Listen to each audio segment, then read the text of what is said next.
You know what? I'm proud to be 44, healthy, in shape, feeling good, being 100%. I wanted to go, you happen to coincide with COVID starting, and I like to set goals for myself. So why not come out of this being better than worse? Because I knew if I didn't work on something, I would fall into this trap of probably drinking more wine, eating more bad food, and I just wanted to do better. So I was super proud of myself.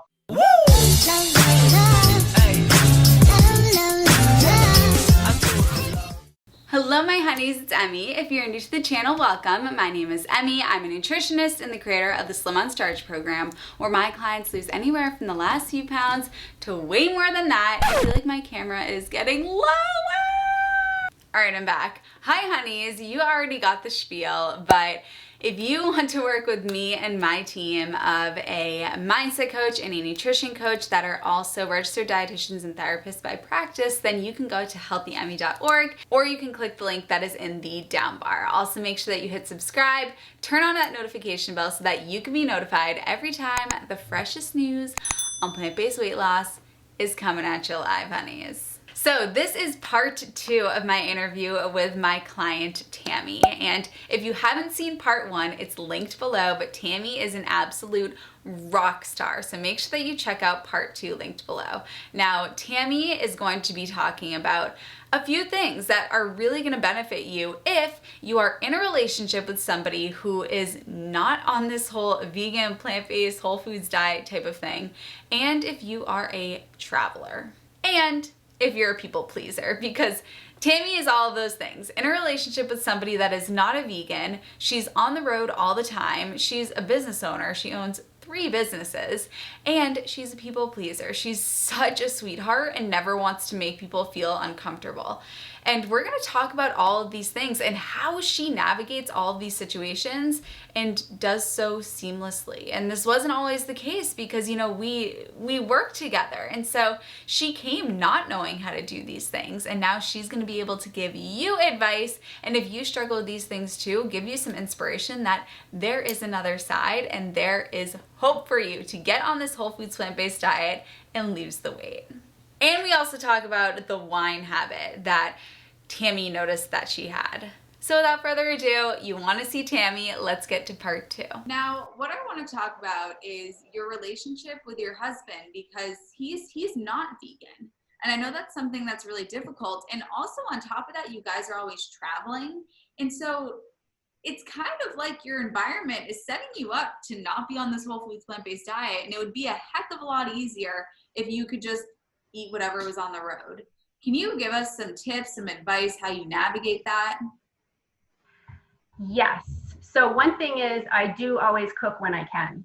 So even in our RV, I have everything I love. I have my Vitamix. I have my, pressure. I had an electric pressure cooker like 10 years ago. I love that thing. It's my oven. I would never get rid of it. So I have everything I need in there. So I have no excuses as far as that goes. And anytime I can cook, I prefer to cook than eat out, which is why we got it in the first place. Because prior to that, we were hoteling it and different things, and it's just eating out all the time.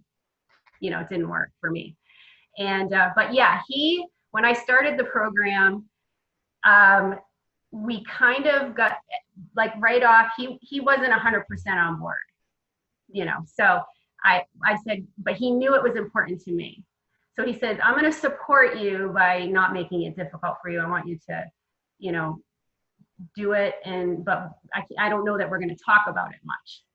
I said, okay, how can I ask for more than that? Give me my space to do what I need to do. Right. So he did that. It was great. Well, through the whole program, he saw the benefits. He saw tons of benefits. I mean, not just weight, but my happiness. I mean, it was good for me. So him not being vegan, so here's the other thing. I love my husband and I love cooking for him and I love making him happy, right? So I've never had a problem cooking what makes him happy, and then I cook what makes me happy. That doesn't bother me. I know a lot of vegans have a hard time. They don't want to cook 2 different things. I don't mind. But what I do now is I incorporate a piece of meat next to what it is that I'm having. So if it's rice or baked potato, he knows he can reach in the fridge. There's always a baked potato. There's always rice. There's always steamed greens. There's always a salad pre-made. And I usually make something else because I love to cook, and it's kind of ridiculous how much food I have in my fridge, really. So I just take a piece of meat. It's really not a big deal at all. And actually, he has slowly made some decisions on his own. I would never would never ask him to do anything he doesn't want to do. So I'll give you an example. A New England recipe is chop suey. Chop suey. So made with noodles and stewed tomatoes. Anyway, so I didn't have any hamburger. I said, Tim, I don't have any hamburger. He goes, don't worry about it. It's okay. So he had it. He's like, I love it. So now he's used to eating it without hamburger. So little things, but I would never ask him to do anything. So I just choose to make him what it is that makes him happy. Okay, another thing that I want to talk about in terms of relationships is when we first got on the phone, you said one of my big things is I'm a people pleaser. And that's something that's really difficult for me with navigating food. Do you want to talk about that a little bit? Yeah, it's still a little bit of a problem, but with COVID, it's been a dream. I mean, really, I'm like, I get to make every decision I want, and I don't affect anybody, but anyway, what I do now is I don't feel like I have to explain anything to anybody. And even Tim and I, my husband, have talked about this when we go over someone's house. I don't want to make it a big deal of how I eat. I will eat whatever is offered that I can eat. And you know what I've realized? Most of the time they don't even notice I haven't taken any meat.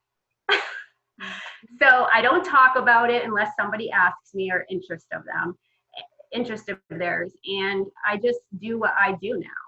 And, I guess you reach a certain age where you're like, I'm over it. I'm gonna do what I'm doing. So yeah. And that I have 3 things to say to that. One of the things is Kiki. She always says, no, thank you is a full sentence. And we don't need to explain ourselves to people. We always feel like we do. Another thing is there's the psychological phenomenon called the spotlight effect, where we think that there's this big spotlight on us in our plate. And we think that everybody is looking at our plate, but I'm not looking at anybody else's plates. I don't care what anybody else is eating. And the reality is nobody cares, and whether you look at that as a positive or a negative, nobody cares. So just eat what you want to eat and move on. And then the last thing is, I actually was talking about this with a client the other day, is we don't want to add a negative to a negative. So in situations where there are food pushers, and I'm sure, Tammi, you surround yourself with amazing people who probably aren't pushing food on you, but there are some people who there are intense food pushers, and it makes them feel so uncomfortable. And so I say, well, you already feel uncomfortable. Do you want to feel physically sick too on top of that? If they're already making you feel uncomfortable, you may as well just make yourself feel good physically. But I'm so glad that you've found a way to navigate it that doesn't ruffle any feathers, it sounds like. Yeah, it'll be interesting once we get out more and we're in more of a social environment. I'll have to probably practice it a lot more, but I think it'll be okay.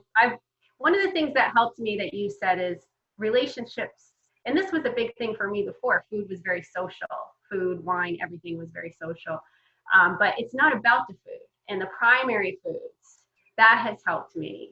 So that's the way I look at it. I'm like, we all just need to be happy that we're together. It's not about what we eat.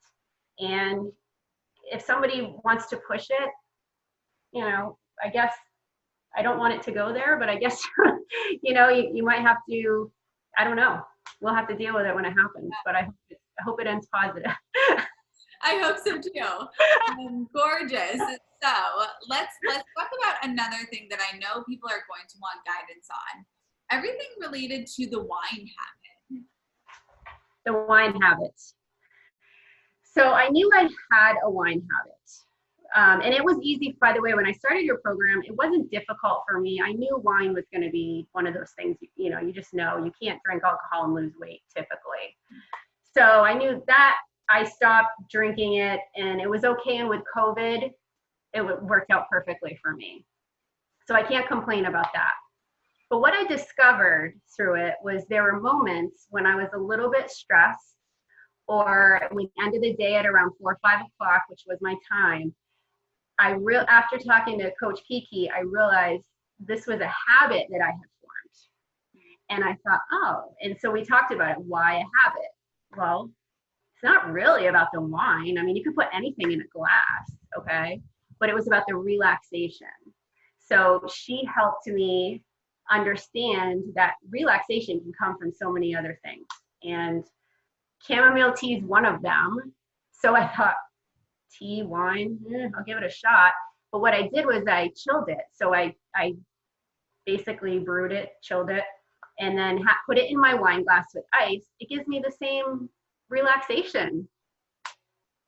Absolutely. So, and I think that that's, you know, this is something that I discovered when I went through my running injury. Was when I wasn't able to run, I had to think, what does running give me? And I can't engage them in that activity anymore, but I can still get that same outcome. You know, it makes me feel calm. It makes me feel focused. I feel good to go for the day. I'm ready to go.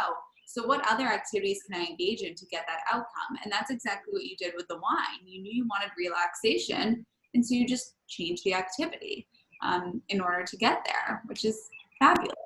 and it works. Yeah. And I'll still have a little bit every now and then in a social environment. That's part of my system. But for the most part, I got it. It's relaxed. That's why it took me the program to figure that out. Mm-hmm. I didn't know that. So what were your hardcore results from the program? Because it ended with you posting a photo in the Slim on Starch Facebook group. Do you want to say? So glad it's private in my bathing suit. Yes, so glad it's private. I was just, you know what? I'm proud to be 44, healthy, in shape, feeling good, being 100%. I wanted to go, you know, you happen to coincide with COVID starting, and I like to set goals for myself. So why not come out of this being better than worse? Because I knew if I didn't work on something, I would fall into this trap of probably drinking more wine, eating more bad food, and I just wanted to do better. So I was super proud of myself. I mean, I'm like, hey. So for those of you that didn't quite pick up what we're talking about, Tammi posted a photo in a bikini, and you, 44, you would not believe it. You would just, and also not only like did your body look banging, but you had this glow. You just looked so happy and I loved it. Part 3 is coming soon, and if you want it to come next, then comment below and it will be my next video. If you want it to come a little bit later, then it will be later, but otherwise it is coming. I love you guys, and I will see you in my next video. Woo!